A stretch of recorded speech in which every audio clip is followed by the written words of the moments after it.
संघर्ष हमारा जारी रहेगा, सत्ता में बेशक ये रहें, संघर्ष हमारा नहीं रुकेगा। हम आंदोलनकारी आदमी, हमारे आंदोलन हमेशा रहेंगे। किसी मंत्री ने कहा था कि हम कुछ दिन के बाद में जो तीनों किसान कानून उनको वापस लेकर के आएंगे, क्या लग रहा है आपको? आएंगे तब देखा जाएगा, अभी से कहना क्या, अभी तो नहीं कह सकते हम। आएंगे तो हम कहाँ चले गए? हमारे 4 लाख ट्रैक्टर और 25 लाख किसान आज भी तैयार बैठा हुआ। आपके ट्रैक्टर बहुत सारे थाने में भी खड़े हैं, बहुत सारे केस चल रहे हैं किसानों पे आज तक। कोई बात नहीं, चलने दीजिए। एमएसपी देगी सरकार आपको अभी? भाई लड़ाई तो हमारी संघर्ष है, पहले से चलाए आ रहे थे। अब 13 महीने में हमने कुछ तो हासिल किया था। हम तो मवाली थे, हम तो खालिस्तानी थे, वो पाकिस्तानी थे।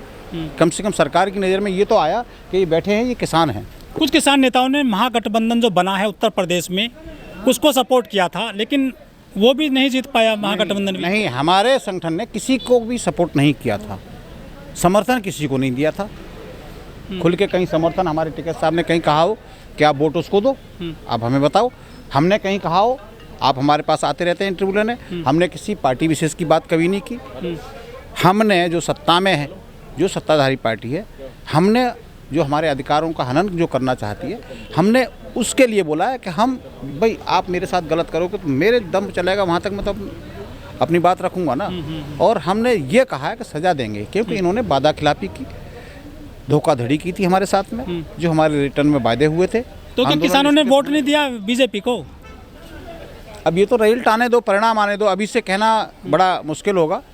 जो महागठबंधन के नेता अखिलेश यादव कह रहे थे कि 400 प्लस हमारी सीटें आएंगी। देखिए, सभी कहते हैं, ये भी तो कह रहे हैं, ये भी तो, कोई अगर हार भी रहा है तो वो कभी ये नहीं कहेगा मैं हार रहा हूँ। सभी ये आरोप लगा रहे थे कि जो ईवीएम में इधर उधर की गई हैं और छेड़छाड़ की गई ईवीएम से, अखिलेश यादव ने बाकायदा प्रेस कॉन्फ्रेंस भी की थी।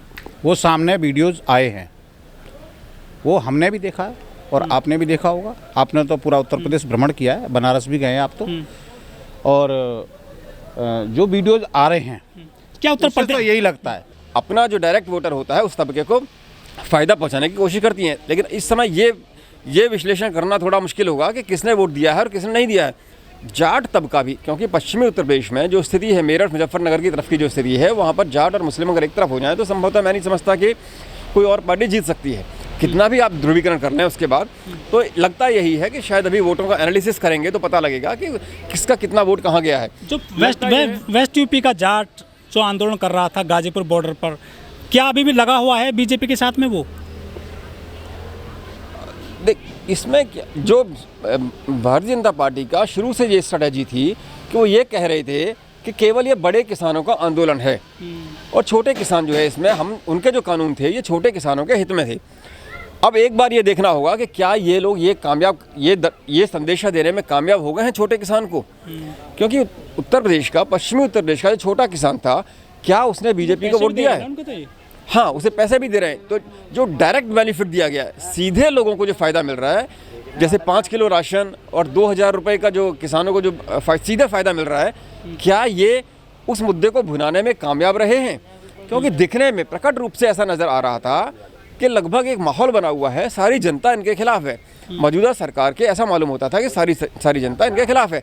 उसके बाद भी अगर इस तरह के परिणाम आते हैं तो स्वाभाविक रूप से हमें ये बात को मानना पड़ेगा कि सरकार अपनी नीतियों को लोगों को, आम जनता तक पहुंचाने में कामयाब रही है और जनता को विश्वास में लेने में ये कामयाब हुए हैं। ये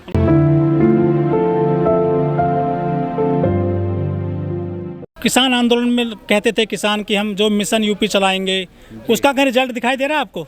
देखिए, दिखाई तो दे रहा है, प्रोग्रेस तो हुआ है, विपक्ष मजबूत हुआ है। हम तो ये चाहते हैं कोई भी हो, कोई भी राजनीतिक दल हो, एक विपक्ष मजबूत होना चाहिए। इससे पहले विपक्ष मजबूत नहीं था, बीजेपी को हटाने की बात करते थे। अब कम से कम देखिए, हमें हटाना और गिराना किसी ने, हमारी लड़ाई हमेशा जो सरकारें होती हैं, हमारा संगठन है, टिकैत संगठन है, हम सिर्फ अपने अधिकारों की लड़ाई, किसानों के हित की लड़ाई लड़ते हैं, चाहे वो केंद्र सरकार से हो या उत्तर प्रदेश सरकार से हो। हम सरकारों से लड़ाई लड़ते हैं, हम अपने हक की लड़ाई लड़ते हैं। हमें किसी को हराना और जिताना, हमें उससे कोई लेना देना नहीं है। हम जो भी सत्ता में आएंगे, अब मान लो सपोज करो आज अभी कह रहे हो बढ़त बना रहे हैं बीजेपी वाले, ठीक, ये सत्ता में आते हम तो फिर भी हमारा संघर्ष इनसे रहेगा। लेकिन किसान कहते थे कि हम इस सरकार को, अगर ये बदलाव आता है किसी तरह से एंड तक, तो जो सत्ता में आएगी, नई पार्टी आती है, तो हमारा उनसे संघर्ष रहेगा।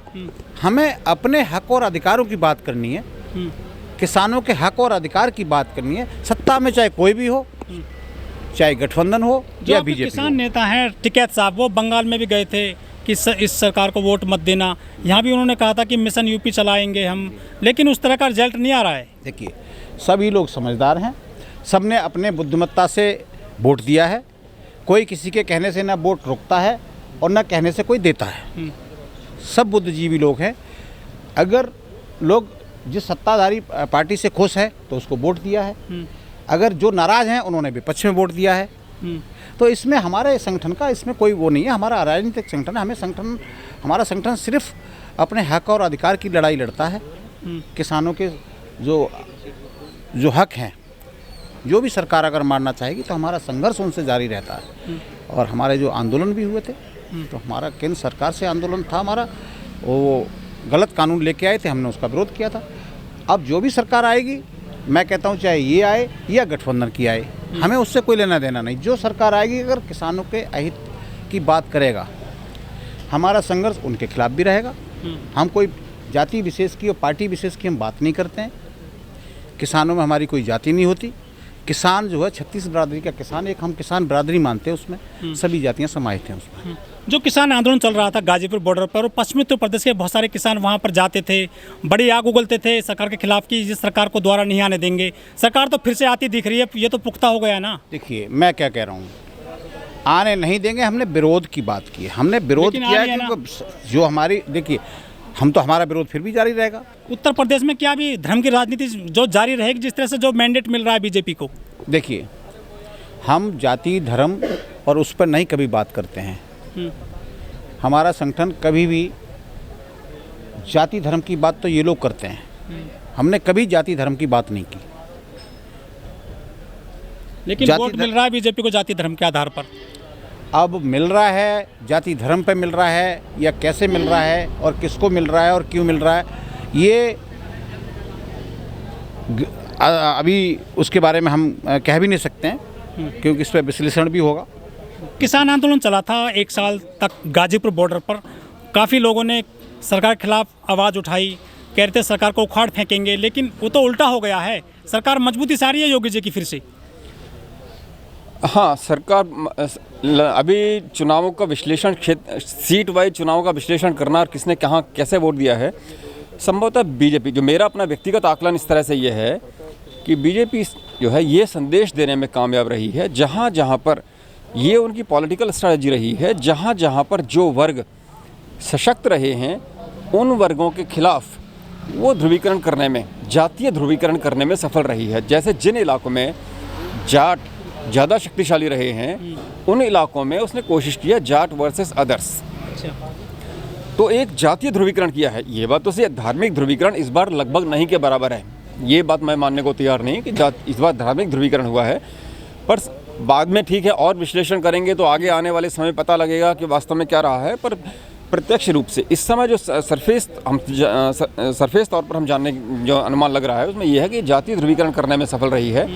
और जिन तबकों में, जैसे जिन इलाकों में, जैसे कहते हैं कि हम जातियाँ मजबूत रही थीं, तो इन्होंने एक स्ट्रेटजी बनाई उनके खिलाफ बाकी और जातियों को एक रूप देके उनको जातीय ध्रुवीकरण करने में लगता है। बीजेपी जाति और धर्म के नाम पर चुनाव जो है जीतती जा रही है।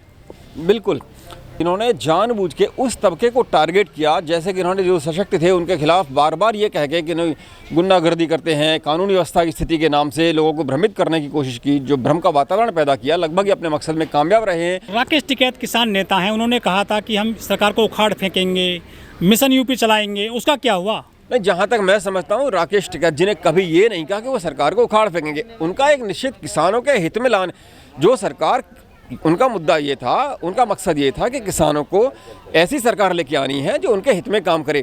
और कम से कम वो लगातार जो 13 महीने उन्होंने जो मूवमेंट किया, जो आंदोलन किया, वो इस सरकार को भी ये संदेश देने में कामयाब रहे, इस सरकार को झुकाने में कामयाब रहे। और अब सरकार ये समझते हैं कि हो सकता है कि सरकार उनके हिसाब से काम करे। तो सरकार ने वो कानून वापस लिए, इसका मतलब टिकैत जी उस संदेश को देने में कामयाब रहे, इस सरकार को भी झुकाने में कामयाब रहे। तो किसी भी मौजूदा सरकार, अब आने वाली सरकार को, किसी भी सरकार को किसानों से सीधे सीधे उलझने में हमेशा दिक्कत का सामना करना पड़ेगा। और इतनी हिम्मत शायद मैं नहीं समझता कि कोई भी सरकार इतनी हिम्मत अब जुटा पाएगी कि किसानों की सीधी मुखालफत करे। कृषि मंत्री तो कह चुके हैं कि हम जो तीनों किसान कानून है फिर से लेकर के आएंगे।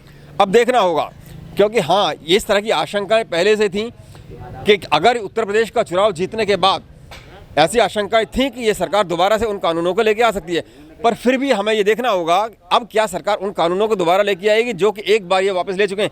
किसानों के दबाव को सहन कर पाना, अभी हो सकता है कि छोटा किसान हो, उसने सरकार के साथ में भारतीय जनता पार्टी को वोट दिया हो, पर जहाँ तक मेरा अपना अनुमान यह है कि छोटे से छोटा किसान भी किसान कानूनों के पक्ष में नहीं था, उसने उसका विरोध किया था। तो अब भी सरकार को सोचना पड़ेगा। मैं तो यही कहता हूँ कि सरकार को सोचना पड़ेगा कि क्या दोबारा वो कानूनों को लाने की हिम्मत कर सकती है। मैं नहीं समझता, मेरा अनुमान तो यह है कि शायद अब ये हिम्मत नहीं कर पाएंगे। वैसे एमएसपी मिलेगी, हाँ, उस दिशा में भी काम करना पड़ेगा, बिल्कुल देनी पड़ेगी। अब जो है सरकार ने वादा किया था, जो किसान आंदोलन जो ख़त्म किया था उस समय सरकार ने वादा किया था कि एमएसपी दी जाएगी, एमएसपी जारी रहेगी। ये तो कानूनों के लेके आए थे, तब भी ये बात कहते थे। अब जो है किसान को भी, किसान नेताओं को अपनी रणनीति बदलनी पड़ेगी और क्षेत्र वाइज मंडी के हिसाब से काम करना पड़ेगा कि एमएसपी के सरकार ने वादा किया था, तो सरकारों के लोकल क्षेत्रीय प्रतिनिधियों को अब उन्हें उनका घेराव करके या उनके खिलाफ विरोध प्रदर्शन करके सीधे जिस तरह के सरकार जो सीधे जैसे डायरेक्ट बेनिफिट पहुंचाती है किसान को, उसी तरीके से किसानों को भी क्षेत्रीय स्तर पर अपने आंदोलन को मजबूत करना होगा और सरकार के खिलाफ मोर्चा खोलना होगा अगर ये एमएसपी देने से किसी तरह की कोताही बरतने की प्रयास करती है तो।